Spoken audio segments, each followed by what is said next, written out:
That's when I saw you were like much ahead of me. I was like, wow, passion takes somebody to another level. What do you say of that? I mean, who knows whether you're gonna be alive till 40? I think that's the calling, and that's what everybody needs to realize. Don't wait to live your dream. So if you don't take care of yourself, right, nobody else is going to do it, because everybody is always going to demand from you. You have one life. If you don't have any passion, I would say just take a backpack and go on a solo trip.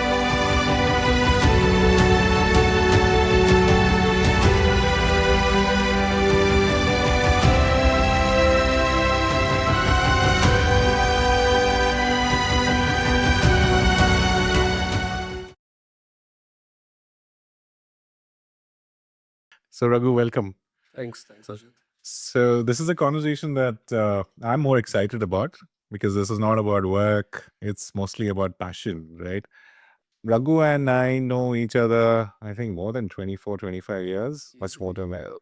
So he's one person that, in terms of his passion, I'm blown out in terms of how he follows his passion, and especially in terms of the photography, in terms of wildlife, in terms of birds. So Raghu, you want to give a short bit of an intro? I know. I mean, this conversation is mostly not on the official side of it, mostly on what's the passion, and I'm going to share my bit of it. I want to hear more from you as well. Sure. Hi, this is Raghunath Singh here. I'm a working professional with over 20 years of experience, and I'm a passionate wildlife photographer. I love traveling, exploring new places, and always keen to see what life has right at the other corner. Right. So yeah. One of the topic that I want to bring in, right, which because I've been having conversation mostly in the business setup in terms of work and all that. What I see is the passion element in terms of hobby. Those are all missing, right? So there's a generation where, at least our generations, we are clear in terms of what we want to do. But I'm seeing a lot of Gen Zs, the newer generation, they're not clear in terms of what. So this episode is going to focus mostly on that. Who better than you, right? And I admire you a lot in terms of the passion that you follow, and it's very dedicated to the T. The planning that you do, and I want to share one example also, right? I want to share one experience that I had. So we had gone to spot the snow leopard, right? So during that time, I think the entire place was filled with um, snow, and then we had to walk, and I was behind you, and you had to walk to a certain distance for you to set up your cameras and all of that. And I've been running marathons, and I've been, pretty much fit is what I realized. That's when I saw you were like much ahead of me, and with all that thing, you were so passionate to just go in there and set up your camera and waiting for that moment. I was like, wow, passion takes somebody to another level. What do you say of that? Yeah, I know. I mean, I was myself surprised. I mean, because looking at, we were traversing through what, like, good 2 feet of snow, I would say easily. We had to kind of traverse through kind of snow, 2 feet of snowfall that was there. And then when you know that the snow leopard is on the other side of the valley, and you don't know where the energy comes from, right? It kind of drives you. And as you said, I mean, you were definitely fitter than me, and I'm more of a desk ninja, apart from the time when I'm out in the field with my camera in my hand, right? But yeah, I think that's where the energy comes from. Yeah. That's where the passion kind of kicks in, and then it helps you kind of achieve those goals at times. So I'm probably going to take you back in time, right? So as a kid, my main hobby was, to kind of draw caricatures. Mhm. My entire school book would be filled with these cartoons that I would have scribbled on the pages, and I used to kind of create different, caricatures and cartoons. And I used to get sound thrashing from my mom and dad every time, because all the books were like completely scribbled and kind of, Oh, so didn't know got that. destroyed with the, with the cartoons, right? But then that was something I was very passionate about, right? Mm. And the other thing I was passionate about was animals, Mm. right? And having grown up, my father was in the Navy. Mm. So I grew up I was born in Lonavala. Mhm. So I've been through my life. I've been in the Western Ghats, right? I mean, so that's what way of putting it, Wow. where my love for mountains kind of come from. So I was born in Lonavala, Mhm. and started my schooling in Bombay, and then I mean he got transferred. So Mm. that transferred, and we went to Cochin. I spent about 7 years in Cochin, Mm. and every now and then we would keep visiting the zoos. Oh. Right, we would visit the zoo, and the animals probably attracted me so much. I would spend, if allowed, Mm. hours in front of these cages looking at the birds and animals and appreciating the natural beauty. This was at what age? This was, I don't know, I mean, as a kid, I mean, you can say from 4 to about 10, Wow. 12 years, Okay. right? And I would feel very sad, Mm. looking at these animals in the cage. But then that was your only exposure, Yeah. right? And we're talking about a time when you did not have Nat Geo, the likes of all the animal documentaries. It Mm. was just the Doordarshan. They Yeah. we would have a snippet. So your view into the world was very limited. Okay. And once we used to kind of get the small opportunities, you would want to make the most out of it, Mm. right? I think so. So passion was always there. And as growing up days, I was very passionate about photography, in the sense like I didn't get a chance. I used to do landscape photography wherever we went. Mm. And in the family weddings, I was the family photographer. Probably at the age of about 12 years, I would have a camera running around the entire wedding hall and just taking random pictures. Yeah. And I always had the photographs coming out faster than The professional. the professional photographers. Everybody would look for me, saying, "Hey, Raghu, where are the photos coming in?" So it's always been there. And then growing up, started, in my early college days, I got into writing. Mm. We've never discussed that. Yeah. But then I was very passionate about writing stories, right? So I have some of my stories that were published in Deccan Herald, Mm. in Times of India. Mm. I also, I wouldn't say one, I had a complimentary prize in Times of India. So there was Wow. a competition on the political, there was a competition on the political scenario Mm. where I had drawn a caricature of the political system that time, right, with all the leaders. Mm. So that won a consolation prize at Times of India, Wow. right? And then, what I really wanted to do, I wanted to get into photojournalism. Mhm. So when I told my parents about that, they got really worried. They're Mm. saying. Mm. So and when the chance came out to select which stream you would want to pick, hand on heart, I wanted to do BA. Mm. Right. And then I think my parents got really worried, saying that, I mean, because they have seen more life than us. Yeah. And for them, they would want their child to be successful, and for them BA was not a thing that they would expect their kid to do, right? So that's how I got pushed into the graduation side. And I'm a science graduate, Okay. right? But where am I today? I'm probably working for a bank, and then kind of chasing wild animals all around. But then I wanted to be a photojournalist. Okay. Like how you see these guys, photographing right in the war zone, Yeah. capturing real time events. That's what I wanted to do. Right. Right? I didn't get the support, and I don't hold a grudge, and I don't blame my parents, because Mm. uh, every parent, Mm. right, would want the best. They would want their kid to be successful. I think that's what my parent also wanted. Yeah. But then, so if you are, I mean, in the today's the new age parents, Yeah. right? I know there's a mad rush when it comes to our children, I know. right? So a perfect balance is very important. But again, if you see your child Mhm. has that particular skill, Mhm. I think you should nourish that. You push them in the right direction, give them all the support that is required. So true. So true. So that's I mean, and so I graduated. Then the whole circle of life starts, Mm. and I got married very early in life, and then I had a kid very early. Mm. And then before you realize, there are people who are depending on you, right? Yeah. So somewhere the camera got left behind. But Mm. all this time I was kind of capturing my kids' photographs and portraits, etc. So in this mad rush of life, somewhere your passion for photography got left behind, Ah. and you even forgot writing. You forgot the caricatures. You forgot picking up the camera as well, right? Apart from that occasional portraits you're clicking for your kid and your family, etc.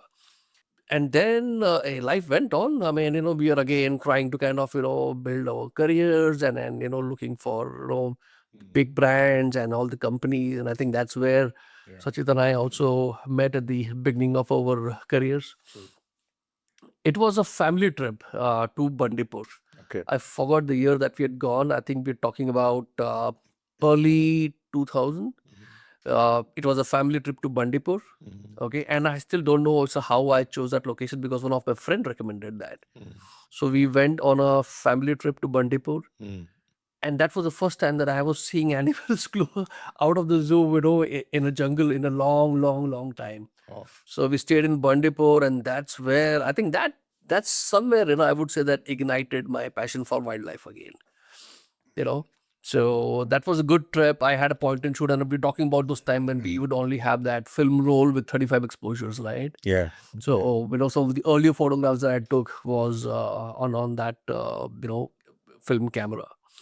But I think that somewhere ignited my passion for photography. Awesome. So I think it reminded me of few things, right? One is a Three Idiot movie. When you talked about you wanted to follow your passion, and parents had their own set of things, but then they knew in terms of what is important and stuff like that. That's when it reminds me of Three Idiots movie, right? It's the same photography, and then he gets into the Nat Geo or something like that.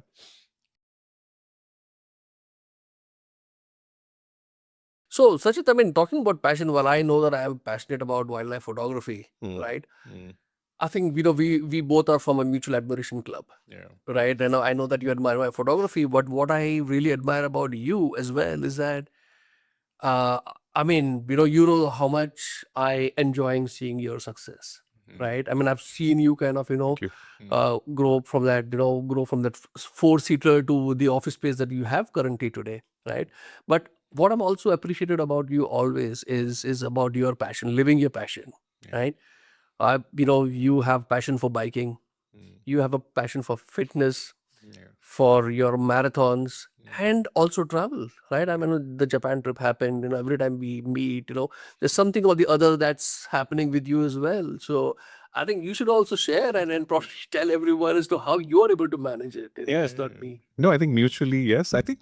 Um, I think it just keeps me sane, right? I think what I realize is passion and hobby, it just gives you like a reset, right? So it's so important. I think I, biking was one of them. It just takes me to the zone where I can think in terms of what next, and if there's a state which I need to think about it, and it's mostly weekends or long ride or rides and stuff like that. I did the Pikes Peak. All right, it was one of the dream destinations for any biker. biker. So Pikes Peak was one of the great experiences that I had. And followed by, I think last year is the Vietnam one. It was a countryside experience. It was really good. Yeah, I mean, what happens is it just resets.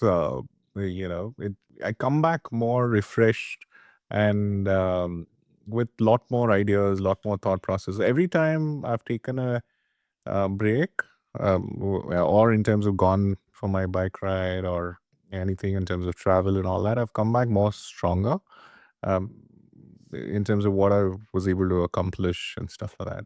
So yeah, even I would urge everybody to kind of identify what passion or hobbies they have and perceive, right? And always I've been asked, I'm sure you have been also asked in terms of how do you plan things with all your busy schedule and me juggling with so many things. Because I had this instance when I was talking to somebody saying that, hey, I'm so busy with all my stuff, right? Family takes away a lot of time.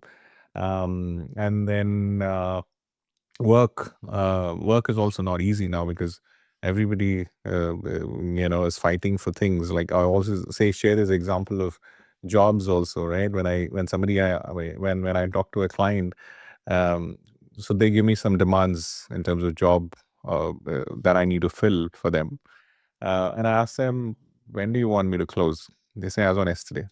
everybody is in a hurry. Nobody has time for anything. And everybody is following up. Monday morning, I get calls. Friday, everybody is on a constant rush, right?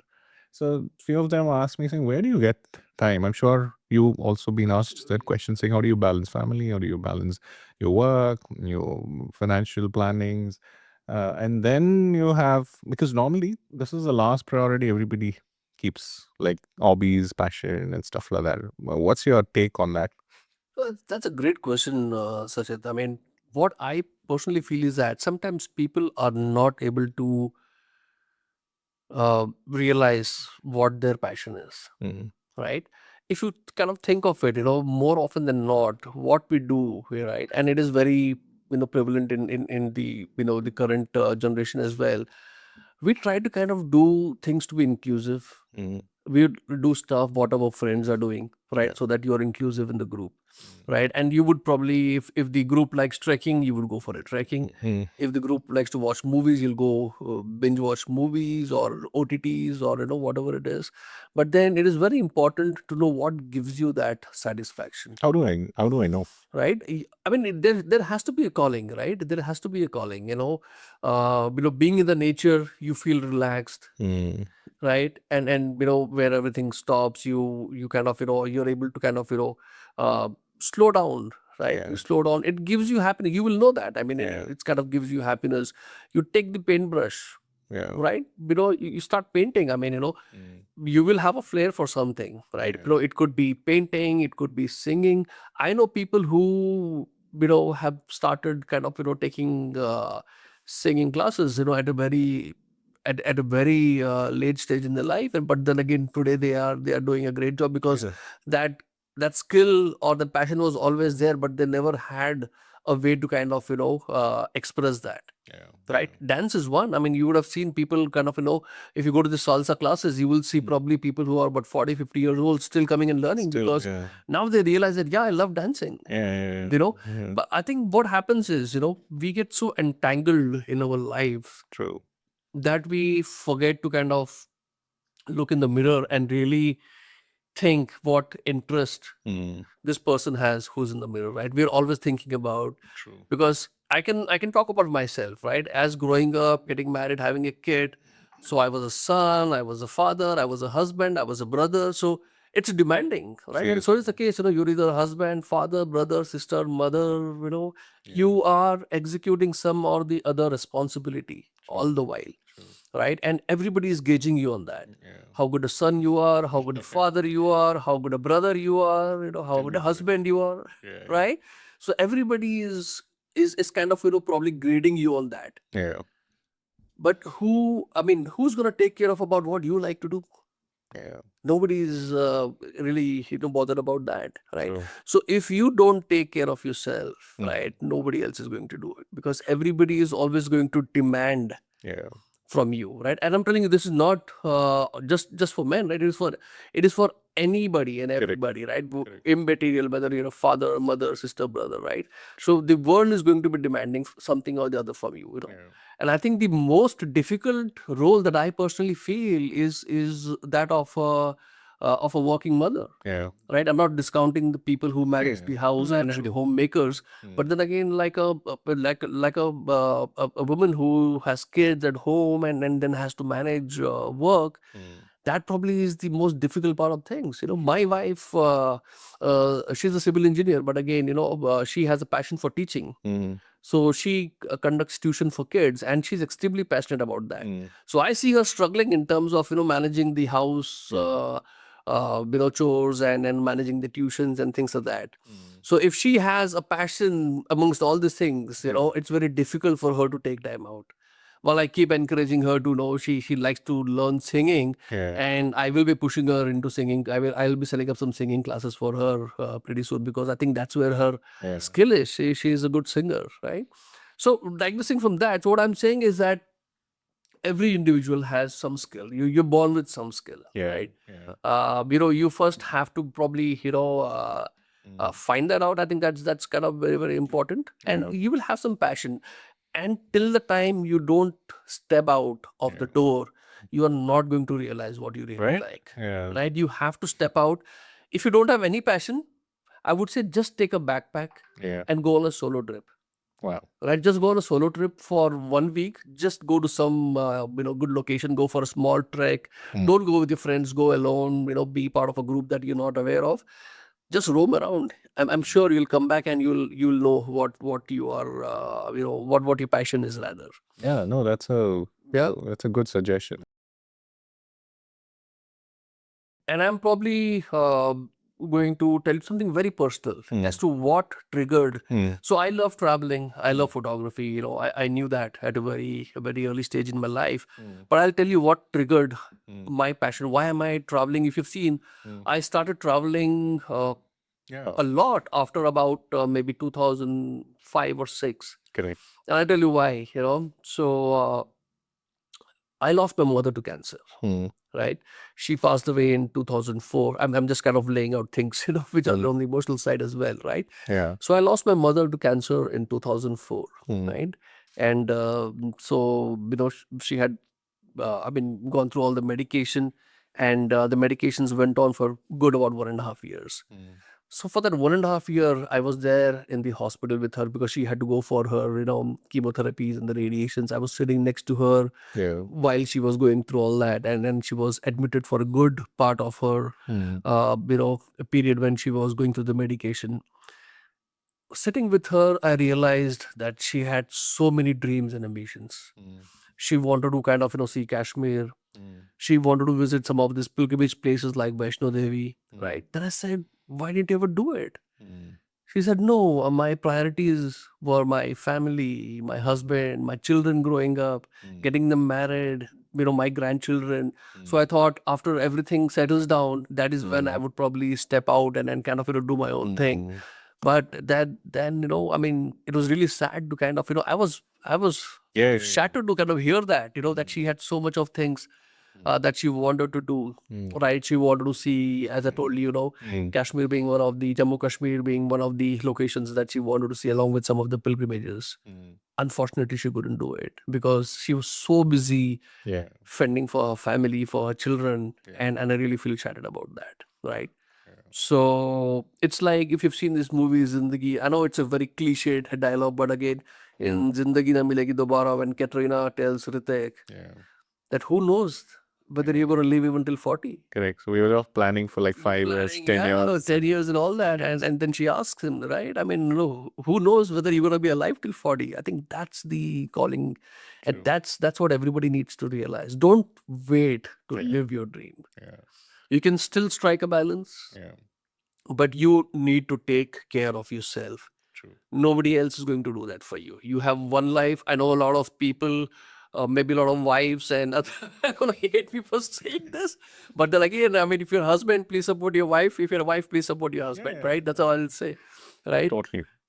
If you don't take care about yourself, if you don't take care about yourself, nobody else is going to do that. Because if you're happy, only then you're going to keep the others happy. Others happy. I know. I think I clearly with you, Raghu, and thanks for sharing that personal note. No, I think it's more like a punching bag, is what I feel, right? So you come back more composed as well, right? Otherwise, what happens? The frustrations just keep building, building, building, and all the health, that'll also pull you down, and you're not cheerful as well. I've seen those things happening. So then that's when I realized, okay, now I need to be off, either for the bike or travel or whatever stuff, because I know this frustration is building, and it's not being productive at all. It's more like a stone, right? You're not doing anything. You're just there. Why, right? If I can probably talk about one more thing. Yeah. Right, this is what my take on life is also, right? And you can correct me if I'm wrong. I somewhere feel that when you step out, you break the shackles, and when you travel, when you explore, your fear in life comes down, Yeah. right? Yeah. Your ability to take risks Yeah. increase, Yeah. and you fear for life a little lesser than what you normally would. Wow. Because I was on a flight,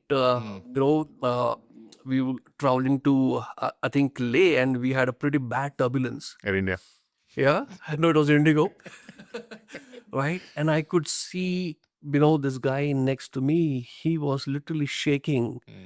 And he thought this is going to be the end of his life, because he had not traveled a lot. This was probably his first time experiencing turbulence, and then probably in an area like that, and it's well understood, right? So then I had to really pacify him and say, see, nothing can, you can't control it. If you're going down, you're going down. It's like that. But I personally feel that when you start traveling, when you start exploring, your fear for life comes down. You can talk about your experience biking in what is it, the Like speak. bike speak. It is not an easy thing to do, right? Especially on the bike, right? So what happens is, once you've broken the shackles, when you come back, your ability to take risk, according to me, somewhere increases. Your fear again in life tends to kind of come down, because when people are worried about missing a flight, or about when they're breaking their head about small things, we have seen bigger fears. Oh no, it's so true, right? I love this conversation. I can relate a lot. Like a lot of them ask me, say, how do you stay so composed, right? What, why don't you react? Is it like, what's happening? I'd be like, something big happening. I like, chill, things are going to happen. I think it's all because of all this, right? Trekking teaches you that risk ability. In terms of biking, obviously you're doing like a 280, 290 kilometers per speed. Obviously, you are risking, obviously, but still, you'll be calculating a lot of stuff, right? Obviously, in back of your mind, you have all the family, all those things coming in. It's otherwise during those times when nobody else was there. That's another story. Now when you're doing 250, 280 and stuff like that, before you throttle, you think, okay, I have a family, everybody is waiting back home. You have to face your family after this statement also, right? So One question that I have is, can passion become a full-time profession? yes, but again, you have to be very, very cautious of that, right? So I'll tell you, my wife's biggest fear was that I will quit job and take a wildlife photography as a full-time job, right? And I know deep down that wildlife photography, while if you had started early, if you're in the right place at the right time, you can make a career out of it. But then again, wildlife photography does not fetch you any money. It does not fetch you any money, right? So, and that was, and my wife can vouch for that, right? We've had multiple conversations around that. Now she's at peace. She knows that this guy's not going to go anywhere right now. But again, probably 7-8 years back, I think that this question was running in her mind. What if he quits, and then kind of takes on photography as a full time? So you can do that, and things have changed dramatically in the past. Probably what after the advent of all your social media platforms and OTTs. True. Right? Things are very different today. So to your question, yes, you can make your passion into into like a full time job as well. Provided you kind of plan it well.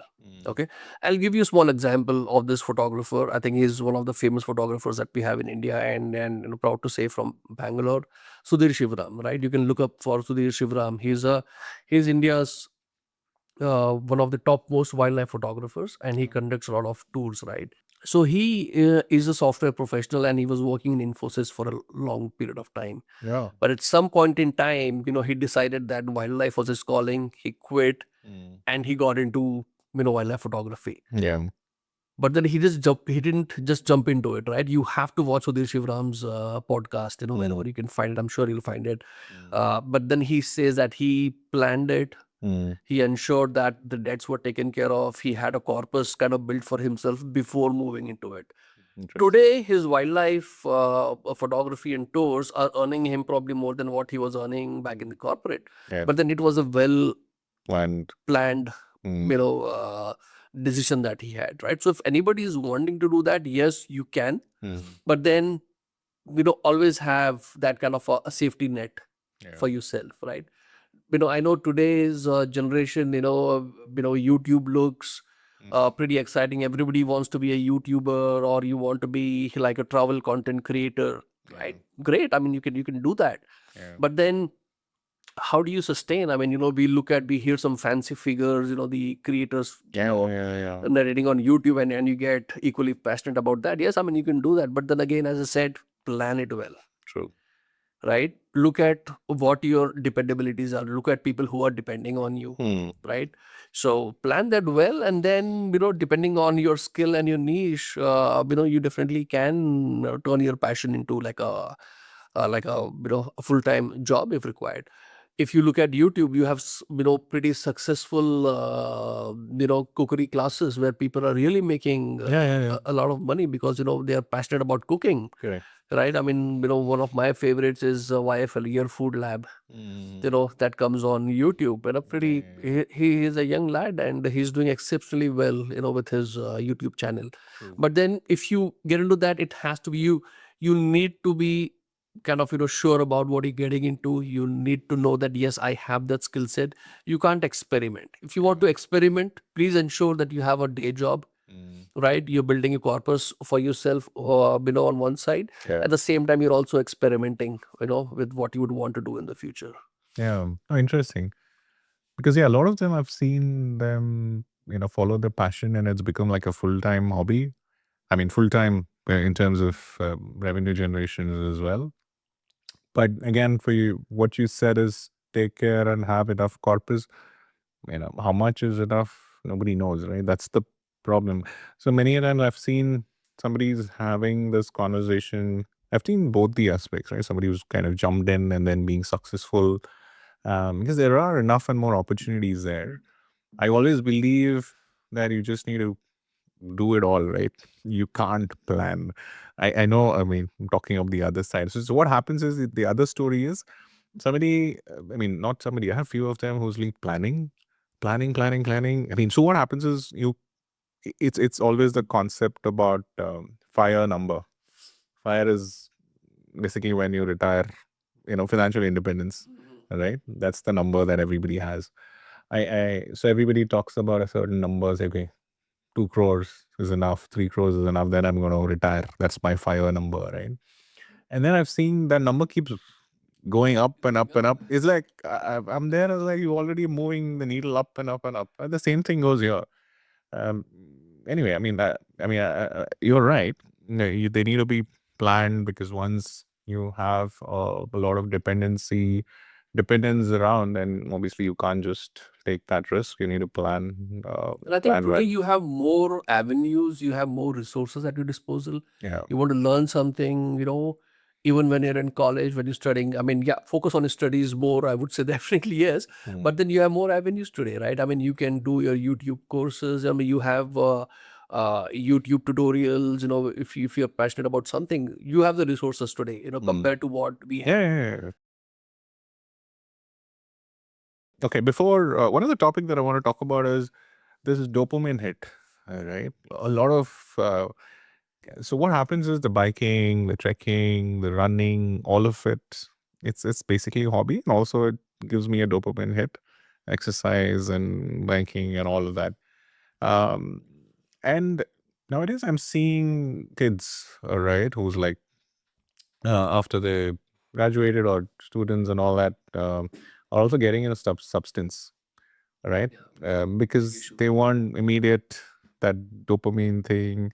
That's causing a lot of anxiety at a later stage, and then hypertension, and then suicidal tendencies, um, all of that. What's your thoughts on that? Yeah, I mean that's a very sensitive subject, and you're absolutely right. I mean today, they have a lot of peer pressure, and also they would want to kind of the time taken for success. I mean it is not Yeah. like the patient's game. People really want success kind of overnight. Correct. So that definitely is a worrying thing. Yeah. Yeah. No, because until unless they can look at on the long, in terms of what can be done, right? Can I look at my hobbies, which will obviously balance your hormones, right? Here now we want immediate dopamine hit and kind of go into substance. That's what it is, right? But if you have some hobbies, some interests, some travel, all of that will take care of it. I think it's just not just even we as parents or we as guiding things. We need to also take this also seriously because amount of mental cases which are coming into picture is a lot. um, Psychiatrists at our time had no business Now they're busy. They're busy now. I know. The most highly paid. Other day I was talking to somebody saying they were not getting appointments. They were asking who had. They has kid psychology. They had a lot of psychology. In that psychology, there's Different levels of. levels altogether. It was in the US, but now I think India. We're catching up fast. I mean, and if you remember, we started off the conversation with peer pressure, Yeah. right? So peer pressure also adds a lot of on a lot of these things, right? So and I think that's where it kind of somewhere boils down to kind of picking a passion, Yeah. encouraging, it does not matter how young or old they are, Yeah. encouraging anyone to kind of do what they genuinely like. I think everybody needs to have that me time, Yeah. right? It could be it could painting or taking a bike and going for a ride, a solo ride, whatever it is, right? But I think you need to you need an exhaust, right? Yeah. To vent out that frustration, True. right? So today, let's say when we go out, I mean, when I go out on my photography trips, or if I'm traveling or photographing, right, I'm always coming back Yeah. recharged, right? And it is not a vacation that we are on, because I know that I probably get to sleep a lot less when I'm out, Yeah. during doing wildlife photography than what I'm at home, right? But then it gives me so much of what do you call, my batteries are kind of recharged, and Yeah. you're all raring to go once you're Oh yeah, back. it's happened to me as well. I think that after you're back, suddenly you see completely a different energy. Different energy in you. It kind of recharges. I'm really on for it, and I would want everybody to look at in terms of what their passion is. I think one takeaway here was the solo trip, but for sure somebody who wants to explore in terms of what their calling is, what are they good at. I think that's a good way to look at it. And mental health, I think we should take care of it. Who better than yourself? I know there's so many things that's in life that just takes priority, but you need to take yourself also Absolutely. on the number one priority. I always say, right? Suddenly the last, 1, 2, 3, 4, 5, the last priority is your passion, your ambition. That's always ignored. So look at your life like this guy walking with his bamboo in his hand and walking, whatever you call that. Yeah. Uh, That rope that is a trapeze art, not a trapeze artist, right? So, okay, maybe put it in simple terms: the guy walking on the rope with the bamboo in his hand, Yeah.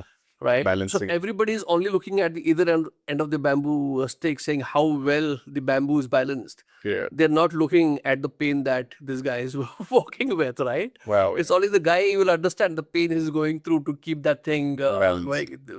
keep that bamboo balanced. Nobody is paying attention to his legs as to what Yeah. pain he's enduring, right? So people will always judge you on how well you're balancing. Traveling has made me more patient and more humble in life. Okay, and I take pride in saying that I have probably had the costliest buffet in India, and I can sit on a temple floor and have that free food also.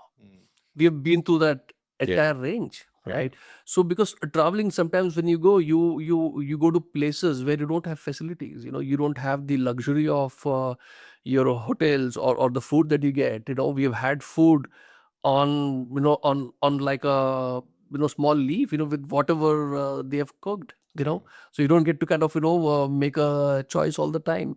So traveling definitely kind of makes you humble. Yeah. Right, it makes you humble, it makes you patient. I mean, if you recollect our trip to even Spiti Valley, for that matter, Yeah. right? The no matter, I mean, so when we went to Spiti Valley, it was probably our endurance getting tested. Oh yeah. Even if you pay money, the only way you can get oxygen is through an oxygen cylinder. You have to endure it yourself. So I think, and I mean, how do you take that? I mean, how has your passion and travel helped you personally in your business and life? Yeah. I would say it's helped me a lot, right? In terms of to stay calm, composed, and as you rightly said, to take more risk, um, and to come back, with a different mindset and completely recharged. Makes so much of a difference for me. So, and then And then that all that frustration that had built up, right? You kind of just it's like a bag of frustration. You kind of go and leave it and come back, right? And then you do it on a regular basis, so that way you don't bounce it off with people around you at work or at home. And I keep telling at home as well, saying that okay, it's kind of building on. So they're like, okay, they don't complain. They're like, please go. So one more thing that I want to probably touch upon is when people like us are traveling, right? And I think it's to do with everybody else as well, right? So everybody has a second life that they would lead apart from, the passion that they have. I think it's about planning. You become better at planning things when you travel more, Oh yeah. right? And I'm sure, I mean, you have your business meetings. I have my work priorities. I have a team that I lead, and who are kind of depending on you. My company is depending on me to kind of deliver on the business goals. So I take pride in saying this, that my daughter is in college today, but even though I was traveling, I have never missed a single parents teacher meeting, Wow. annual day, sports day, right? Because I have to create a calendar for myself if I am into travel. I'm sure you also do that, right? And I just can't say that, hey, I want to kind of probably go to Corbett to kind of shoot. So give me a picture in terms of how do you plan? Like, So how is your calendar like? I mean, so okay, that so if I'm the person who's not okay, so yeah, so today I will tell you, if you're planning, this is what I do. So come November, December, I will open the calendar for 26. oh All right, for 2026. First, I will probably plan all my key dates, right? The most important dates for me is my wife's birthday, my daughter's birthday, my anniversary, my sister's birthdays, and then you have your close family members, you have your close friends. Map everyone's birthdays on the calendar wherever your presence is required. okay. So it's Right. like birthdays and any Any important events. where your personal, And also you said your daughter's I mean, yeah. I mean, events. if you have a kid, I mean, who's in school, your parents teacher meeting. Because what I used to do was, I used to take the first thing I would ask my daughter is, bring me your school diary. Right on the last page, you'll have the event. You have the annual day. You'll have the sports day. I would map that on the calendar. Okay. So you have your anniversaries and birthdays kind of. So you have the birthdays and the anniversaries plotted out there. That's one. And then you have to look at your own office. I mean, of course, if you're working, for example, we get 12 holidays in a year. I will mark that out. And then I plot the festivals that we have. Yeah, because I cannot be absent from home on a festival. That's it. I mean, that's probably the end of story then, right? So I will mark the key festivals, whatever we have, where our presence is, or rather, where my presence is required. Okay. I'll map all the festivals throughout the year, Yeah. right? And then I know that in my company, we have a QBR, we have a monthly business review on a particular date. I would mark that date. Okay. If I have visibility, and you cannot plan 12 months all the time, Correct. right? So whenever I have visibility about my stakeholders coming down over here to India, or when I have to travel to a different state or country, if I have the visibility, and this is evolving also, right? I will start plotting that. And then you sit back and then you look at what are the free dates that's available for you, and then you plan it, right? So I know if I'm into birding, what birds am I going to target between November to March, because that's the time when your migratory birds come into India. Oh yeah. It's a pretty busy period for me, right? November to March. So I will have to look at the free dates, book the guides in advance, because they're also sold out. Yeah. Right? That's one. And then in summer, what do? Right? You have some of the other destinations that you have. In between, you also have your family vacations that you are going for every quarter. Right? Yeah. So you plot all these things, and when you start plotting these things into a planner, life is more peaceful. I've never touched wood, but I've never had any kind of a challenge. I plan my leaves almost 4 to 6 months in advance. Your leaves are also planned. Yeah. There are days when you have to cancel, right? Yeah. For example, I had to travel to a destination, late Feb, but I had to cancel it because, I have a business priority and I have to travel, to the US. So I have to kind of cancel my trip. So it happens. Yeah. But at least you have planned most part of your life. So I think that's, just take an Excel calendar and then start plotting things. So in short, I mean, if you really want to have a good balance, between your work life and your passion, hobbies, whatever you have, right? Start plotting these things proactively. I know some of I know there are some people who probably would run for asking leaves to their bosses because it's their anniversary tomorrow, and they don't plan that much. I mean, you're taking a big risk, right? So plan it. I mean, when you start putting these dates in the calendar, you can take a step back, look, and then you can choose your travel date, and that will not impact your business or your work deliverables. All right. So I think we had a great conversation. Thank you so much. And it's going to be helpful for a lot of them, right? In terms of all category, as I talked about, somebody who's at a senior professional in terms of how do you plan, somebody who's in the mid career section, who's even starting. I think it gives a really, really good direction for them, how important it is to follow your passion, uh, uh, it's so important. How do you plan? I think you touched upon all elements. I think I'm excited to have more such conversations. I know there's so much to cover. We would have another session all again. And again, we'll post all the links that you talked about, some of the photos that you had. I'll also post the handle of Raghu in terms of an Instagram. He's got great pictures, and then I'll post all his channels in our description. Please do follow. And thank you so much, Raghu, for coming down, having this Mine, conversation. absolutely, Sajid. And I keep telling, right? I mean, uh, you know, apart from you being a great friend, Yeah. all right, you are also someone that I've looked up to, right, in life, because I have seen you, because people probably today see your success, right? But I have seen how you built, you know, this building brick by brick. Yeah. Right, it was never easy for you to start. I've seen you kind of, having a four-seater office. Yeah. The fourth seat, of course, was Oh, yeah. yours, right? Yeah, you have, Right, you to what you have right now, right? People always see the success, but again, I have a lot of respect for the shop acumen that you have, and what you are today, I think. Yeah. So I've thoroughly enjoyed the conversation. If the viewers are able to benefit from our conversation, Yeah. I think we started a little late. I mean, people still have time to start a little early, the way I would want to put it. No, seriously, never too late, never Right? too. You have the best of the resources. You have AI at your disposal to plan and help things for you. Correct. This is the best time of your life. Yeah. To start now. I mean, Yeah, everything. but again, and more than that, when the topic of passion comes out, Yeah. we speak from our heart, and I really want everyone Yeah. to kind of find your niche. Yeah. No, that's so true. And true Aquarian. Zindagi na milegi dobara. I mean, I know it's a cliched term, but it's true. Yeah. That's true. That's true. And two Aquarians having this conversation. All right. Thank you, Raghu. Thank you, sir. Great catching up. Yeah.